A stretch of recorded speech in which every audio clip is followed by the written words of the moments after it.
අපි දීර්ඝ කාලයක් මේ මැයි දිනේ සමරලා තිබෙනවා. ඒ හැම අවස්ථාවකම අපේ අපේක්ෂාව බවට පත් වුණේ බලය අත්පත් කර ගැනීම සඳහා ජනතාව පෙළ ගැස්වීම. අද අප පළමු වතාවට බලය අත්පත් කරගෙන මේ රට ගොඩනැගීම සඳහා ජනතාව පෙළගස්සන මහා රැළිය පවත්වනවා. අද දේශපාලන ව්‍යාපාරයක් හැටියට පවතින්නේ ජාතික ජනබලවේගය විතරයි. මේ රටේ අනාගතය, මේ රටේ ජනතාවගේ අනාගතය මුළුමනින්ම රඳා පවතින්නේ ජාතික ජනබලවේගයේ අත බව අපි කවුරුත් තේරුම් ගත යුතුයි. අනෙක් කිසිවක් තවදුරටත් දේශපාලන ව්‍යාපාර නොවේ. ඒවා සුම්බුන් ගොඩක් මතක තබන්න. නමුත් තනින් තන හඬවල් ඇසෙනවා. අපිට තේරුම් ගත හැකි ඒ හඬවල් වල තින්නේ කුමක්ද? එකක්, දීර්ඝ කාලයක් වුන් බලයේ හෙබෙව්වා. එතනින් නොනවති තමන්ගේ බලය තමන්ගේ පරම්පරාවට බලසිතියම එළලා තිබුණා.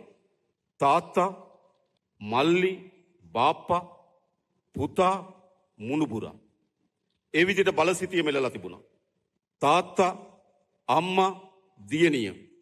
ඒ විදිහට බලසිතියම එළලා තිබුණා. මාමා, බෑන බලසිතියම එළලා තිබුණා. ඒගොල්ලෝ දිගු කාලයක් කල්පනා කරා ඒගොල්ලන්ගේ පරම්පරාවන් අතේ මේ බලය පවත්වාගෙන අපේ රටේ පොදු ජනයා මහත් පීඩාවට, අසාධාරණයට පත් කරමින් ඉදිරියට බලය ගෙන යන්න පුළුවන් වේවි කියලා. හැබැයි පහුගිය සැප්තැම්බර් මාසේ 21 වෙනිදා මේ රටේ ජනතාව ඉතාමත් නිර්භීත තීන්දුවක් ගත්තා. ඒ තීන්දුව තමයි පරම්පරා ගණනාවක් ඉදිරියට එළලා තිබුණු බලසිතියම මුළුමනින්ම අකුලලා පොදු ජනතාව අතට බලය මාරු කරන්න මේ රටේ ජනතාව සමත් වුණා. අන්න ඒ බලයේ අහිමිවීමේ අපේක්ෂා බංගත්වයේ අඳෝනාව අපිට අහන්න ලැබෙනවා.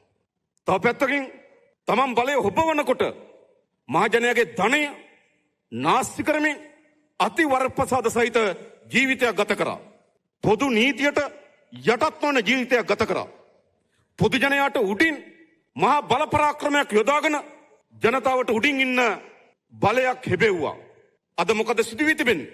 අද පොදු නීතියට යටත් වී තිබෙනවා. වරප්‍රසාද අහිමි වී තිබෙනවා. නීතිය සමානව ක්‍රියාත්මක වෙමින් තිබෙනවා. දැන් මොකද වී තිබෙන්නේ? දුකක් ඇති වී තිබෙනවා. ඒ නිසා අනිත් පැත්තෙන් තියෙන මොකද්ද? වේදනාවේ අඳුනාව. තව පැත්තකින් තියෙන මොකද්ද? ඒගොල්ලෝ දන්නවා අපරාධ කරපු ප්‍රමාණය අපිට වඩා.